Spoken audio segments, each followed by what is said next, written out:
After 15 years of working in corporate America, this missionary's granddaughter decided to relaunch her career as a yoga studio owner in Castle Rock, Colorado.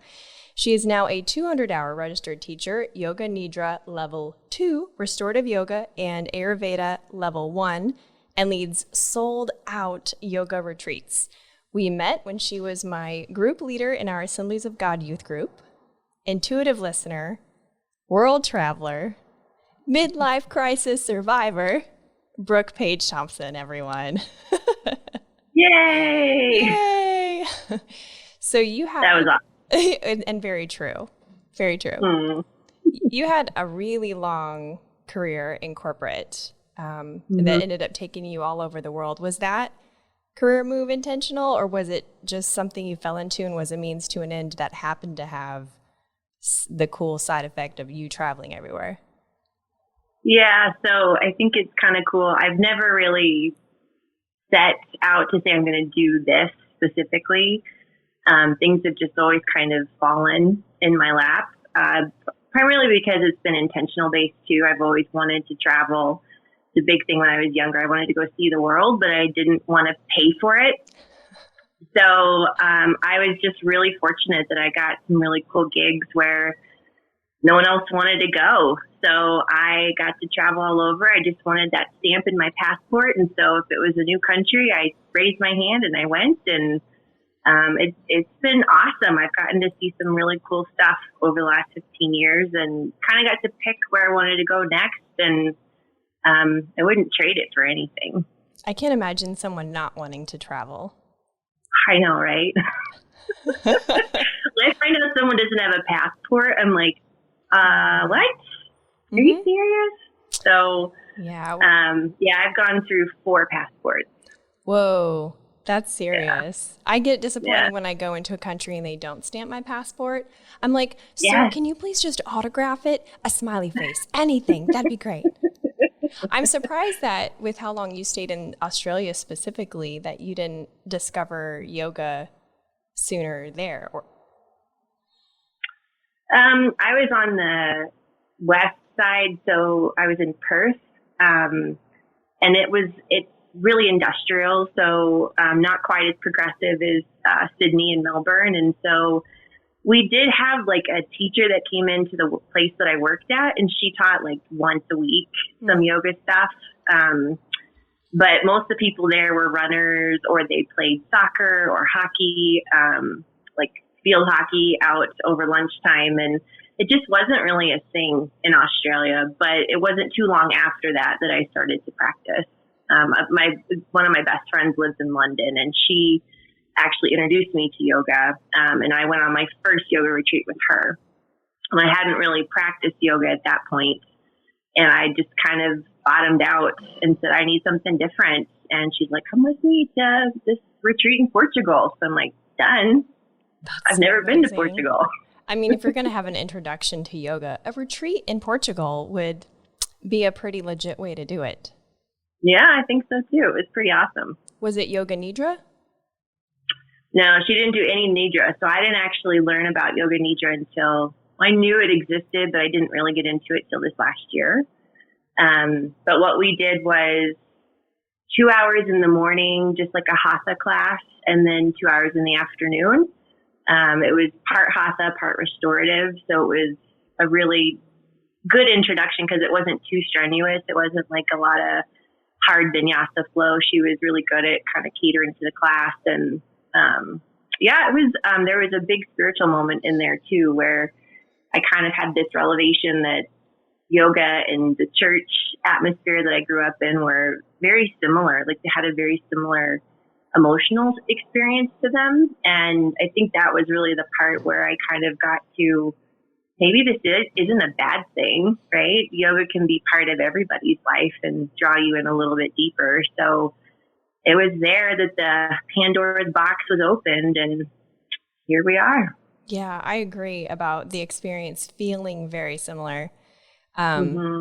Usually have you received any pushback from people in the church about the yoga?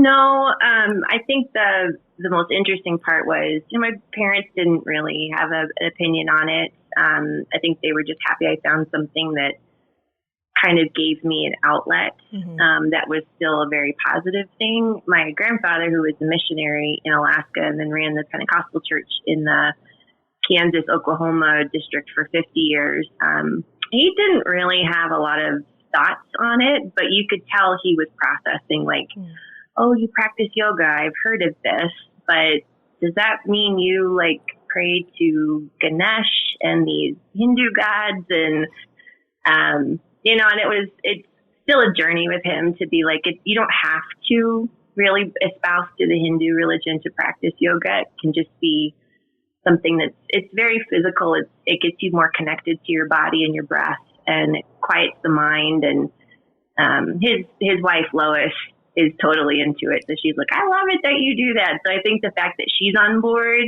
he's on board. That's good. Yeah. I have had a different experience with feedback in the church with yoga, that it's been, people are real hesitant, but they can't really tell you why, which is common, I think, when anytime you have a hand-me-down belief, is there's just resistance without an understanding. But correct me if I'm wrong, yoga isn't connected to, it's not a religion. No, but it originated in India, and they are Hindu. And so a lot of the stories that they tell around some of the poses that you get into relate to one of the thousands of gods that they have. And so it's really up to you if you choose to believe it or not. I read an article the other day that there's some people that are upset that because it's moved to the West, that we've tried to change it where it's not a Hindu-based religion to try and get it out to the masses. And I think the disconnect is it doesn't have to be part of any one specific religion. It really can be all of them. You have Buddhist teachings that come up in some of this stuff. You have Christian teachings. You have Hinduism. I think it's just the more you can open your mind to say it doesn't have to align one way or the other. You typically get a little bit deeper in the practice because you stop labeling things and you start just letting it be this beautiful practice. I would agree. It's very much a solo practice that, in my experience, but it really encourages you to explore the connectedness part of everything. Mm-hmm. So Yoga Nidra was not something I'd ever even heard of before we talked the other day.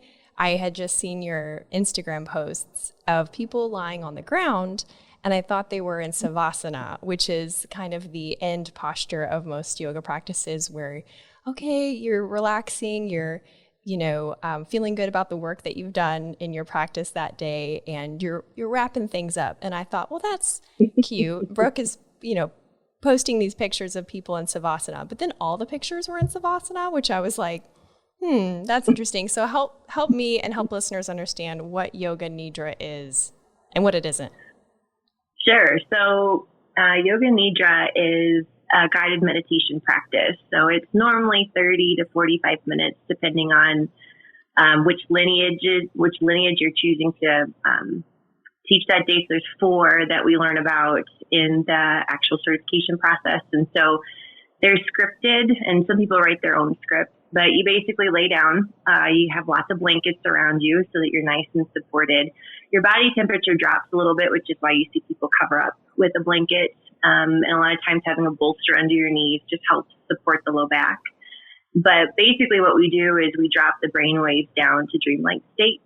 And what it does is it allows your physical body to really meld into the ground and your energy body to start to lift. And there's a lot of research out there that shows that when we allow that to happen, it's almost like when you sleep at night, your body starts to naturally heal itself. But this is, you're still conscious while it's happening. And so we start with some guided breath work, and then typically there's some touch point recognition in the body. So you go through your hands, up through your shoulders, down to your feet. It's just to help ground the body more into the earth. And then we typically go into a state of visualization where you are guided through a park where you see beautiful flowers and colors.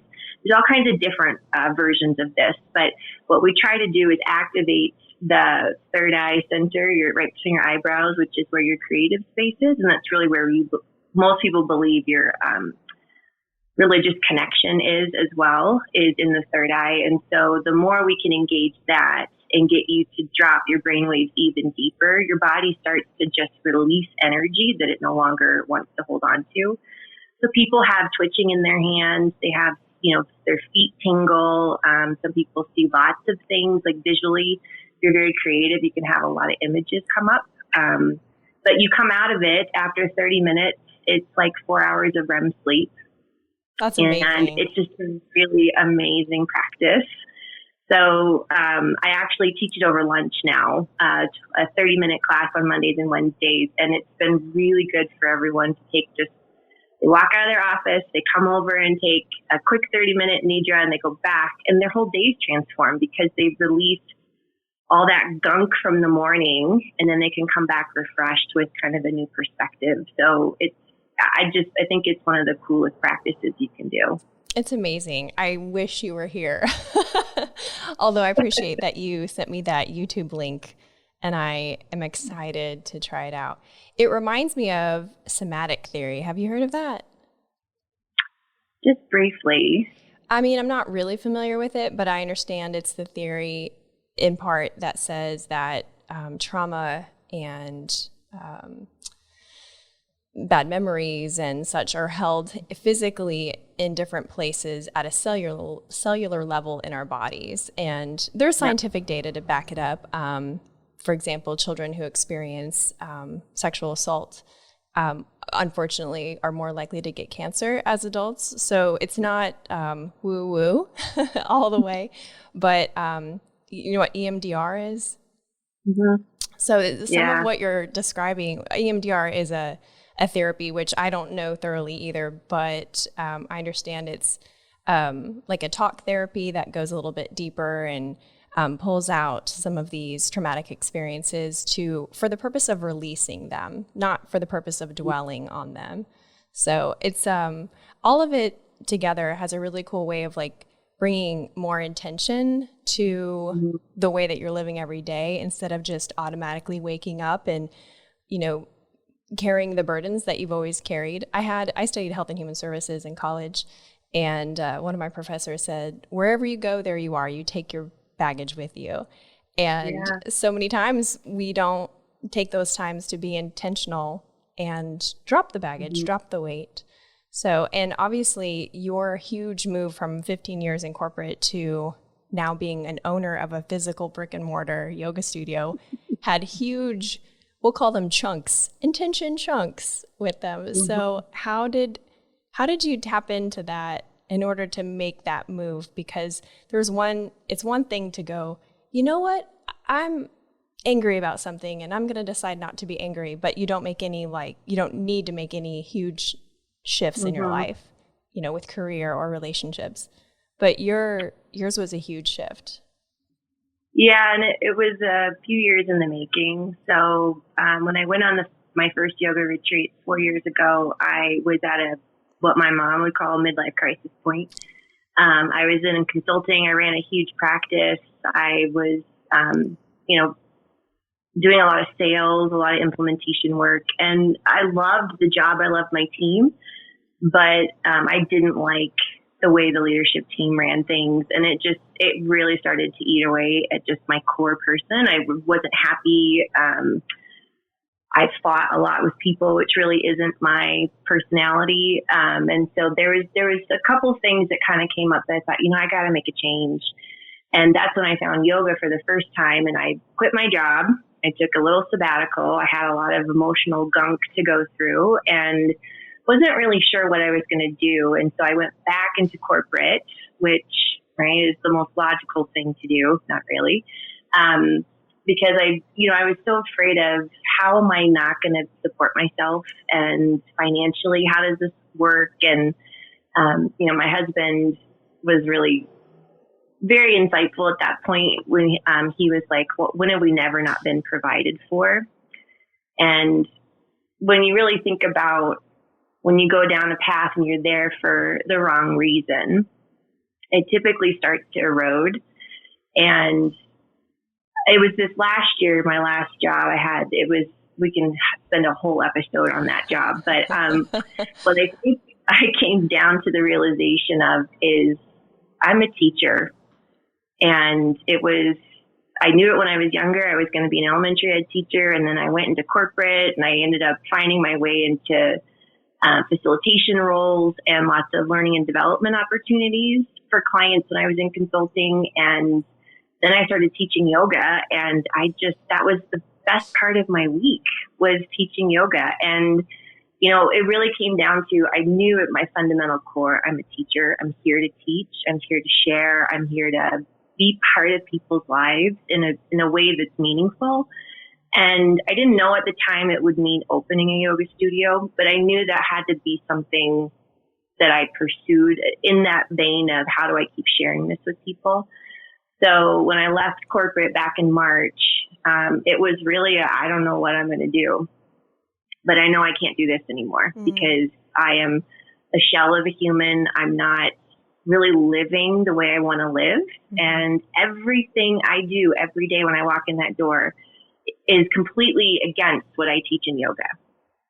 And so there are two dichotomies that never intersect in the middle, and I just can't do it anymore. So then this opportunity came to buy the studio I taught in, and it's just been a really cool journey. So I think having intention is a really big part of it. Huge. Did you leave corporate and then have the opportunity to take over Oh, you did. See, that's so freaking cool, because sometimes it's creating a void, I think, and really void maybe is a bad word, creating space for new things to come in your life. And I think as especially American people, like, we're so afraid of space.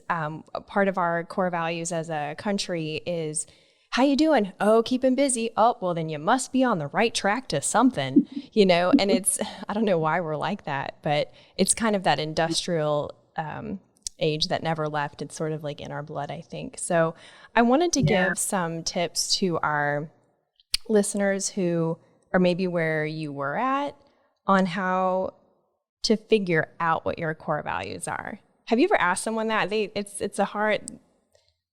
don't usually know.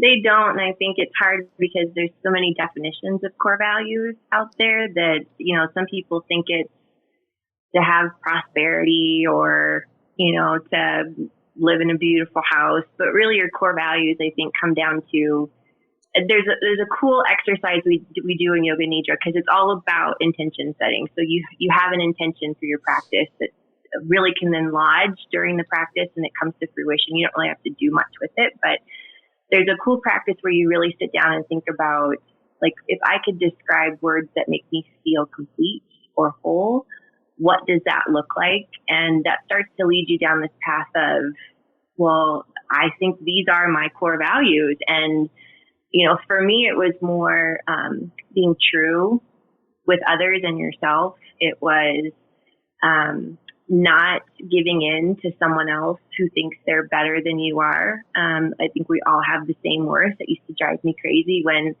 just because you have a title means you're supposed to be treated differently.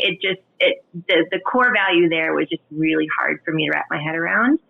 But just decency, being kind to others and allowing space for things to happen was really a big part for me. So there's some things that we do at the studio for workshops to help people define that. We're actually doing one in January, at the beginning of the year, to do intention setting and then some self-care techniques that you can use for winter and all kinds of fun stuff. But I do think, to your point, if you just ask somebody what's your core values, they don't know where to start. And they instinctively go to a job or something that keeps them busy versus at the heart of things, this is who I am. And I think part of that is because we, as a society, don't really go inward. No. We were kind of taught to stay out of our heads. That's such a good way to word that. Yeah. And we have those hand-me-down things that, other people call that a Sunday school answer, where what's your core values? And then there's, 3 things you're supposed to say. So when I was discovering my core values, I found that asking myself questions and giving myself space to answer the questions. And what I mean by that is I ask myself like the questions that you just brought up, but don't put myself on the spot to answer them right away. Let my subconscious go to work, and then let the power of noticing go to work. So one of my core values is being curious, which is not shocking to anyone that knows me, but when you're just a certain way, you don't realize that it's a core value until it's stifled. Like you said, you went into your job every day. So I thought of 2 questions really that I thought might help some listeners. So feel free to add to them. One was, what brings you energy versus what drains you? That can say a lot about what is your core value and what do you look forward to? So travel was always something I looked forward to. We live by the airport right now, and every time I see an airplane or hear an airplane, it actually shakes our house a little bit every time it takes off. I think, I wonder where they're going. I can't wait till my next trip. And then the other question was, what was a peak experience for you and what was a low experience? That can say a lot about, your what's important to you and what brings you joy. And then start to identify themes and patterns, which I think you're particularly skilled at. We talked about it off mic, that just our small chat the other night in preparation for this, you were like, oh, I see a theme and it's da-da-da-da. And I was like, oh my gosh, you're so right. So I agree that this is like so right on point. You even have a good yoga voice, Brooke. Oh, thank you. You're welcome. I've been told that before. I'm like, well, no, if you're a teacher, you have a teacher voice, so you can always tell. Yeah, if I taught yoga, let's be real, it'd be like yoga Muppet version because of all the faces. You would be hilarious. Yeah. It'd be something, that's for sure. Yeah. So where can people find you online, on social media and your website if they want to connect with you and check things out? So on Instagram, we're at Buka Yoga, Buka, which Buka means laughter, which I think is just a common theme of mine. You should laugh all the time. And same on Instagram. The reason we get along so well is because you laugh at my jokes. I know, right? And I'm not paid to do it either. No, folks, this is an unpaid laughter moment. You can follow me at Buka Yoga, or you can find us at bukayoga.com. We have a website, and I've got some uploaded YouTube Yoga Nidras. If people are interested, they're free. Give them a try at home. I just think it's a great practice to share. So there'll be more up in the future. And then all of our retreats are hosted on there too. We do 2 or 3 a year, normally in Colorado, where women just come together and have a wonderful weekend. Yeah, I hope that I can join you on one of the retreats. And awesome. Yeah, and I think other people should definitely check it out because sold out yoga retreats really says something. And that the fact that you've sold out all but one is really major. So I'm so happy that you are doing so well and that you could be on the show. Thanks for having me. It was great to do this. It was. Well, that's a wrap. Thank you again. And I'll be talking. You can't get rid of me that easy. I'll be talking to you again soon. Sounds good. Thanks, Meredith. All right. Bye. Bye.